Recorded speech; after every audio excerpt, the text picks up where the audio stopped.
ಪುರದಮ್ಮ ಇಲ್ಲಿ ಕೊಡದೇ ಇರೋ ಬಲಿ ಇಲ್ಲ, ಮಾಡದೇ ಇರೋ ಪೂಜೆನೇ ಇಲ್ಲ. ಹಾಗೆ ಈ ದೇವ್ರ ದರ್ಶನ ಪಡೆದೇ ಇರೋ ಭಕ್ತರೇ ಇಲ್ಲ. ಪ್ರತಿದಿನ ಬೆಳಗ್ಗೆ ಆಯ್ತು ಅಂದ್ರೆ ಸಾವಿರಾರು ಜನ ಬಂದು ಕ್ಯೂ ನಲ್ಲಿ ನಿಂತ್ಕೊಂಡು ಅವ್ರವರೇ ಅರ್ಕೆ ತೀರ್ಸ್ಕೊಂಡು ಹೋಗ್ತಾ ಇರ್ತಾರೆ.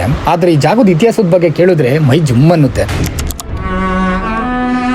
ಯಾರೋ ಒಬ್ರು ಹಿರಿಯರಾದಂತ ಗೌಡ್ರ ಕನಸಿಗೆ ಒಂದು ರಾಜಮನೆತನದ 2 ಹೆಣ್ಮಕ್ಳು ಸ್ವಪ್ನಹಳ್ಳಿ ಅನ್ನೋ ಒಂದು ಊರಿಗೆ ಬಂದು ನಾವು ಇಲ್ಲಿ ಉಳ್ಕೋತೀವಿ ಅಂತ ಹೇಳಿ ಕಣ್ಮರೆ ಆಗ್ತಾರಂತೆ. ಬೆಳಿಗ್ಗೆ ಆಗ್ತಿದ್ದಂಗೆ ಗೌಡ್ರು ಆ ಜಾಗಕ್ಕೆ ಬಂದು ನೋಡಿದ್ರೆ ಕಲ್ಲಿನ 2 ಶಿಲೆಗಳು ಮಾತ್ರ ಇರ್ತಾವಂತೆ. ಅವಾಗ ಗೌಡ್ರು ಗೊತ್ತಾಗುತ್ತೆ, ಹೋ ನಿನ್ನೆ ರಾತ್ರಿ ಕನ್ಸಲ್ ಬಂದಿತ್ತು ಯಾರೋ ಸಾಮಾನ್ಯ ಹೆಣ್ಮಕ್ಳು ಅಲ್ವೇ ಅಲ್ಲ, ಅವರು ದೇವತೆಯರು ಅಂತ.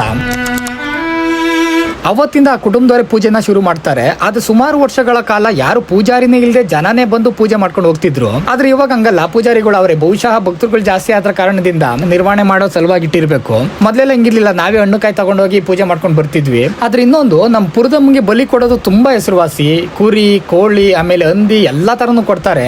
ಆಮೇಲೆ ಮಾಂಸನೇ ಮುಟ್ಟದೇ ಇರೋ ಜಾತಿ ಅಥವಾ ಪಂಗಡದವರು ಕೂಡ ಅರ್ಕೆ ಇದ್ರೆ ಅಲ್ಲೇ ತಗೊಂಡು ಬಲಿ ಕೊಟ್ಟು ಹೋಗ್ತಾರೆ. ಇದಂತೂ ಆಶ್ಚರ್ಯನೇ.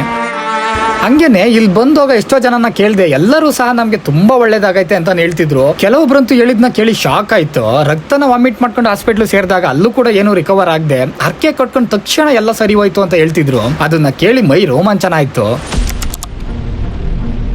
ಆದ್ರೆ ನಂಗೊಂದು ಬೇಜಾರು, ದೇವಸ್ಥಾನದ ಅಕ್ಕಪಕ್ಕ ಎಲ್ಲೇ ನೋಡಿ ತುಂಬಾ ಗಲೀಜು.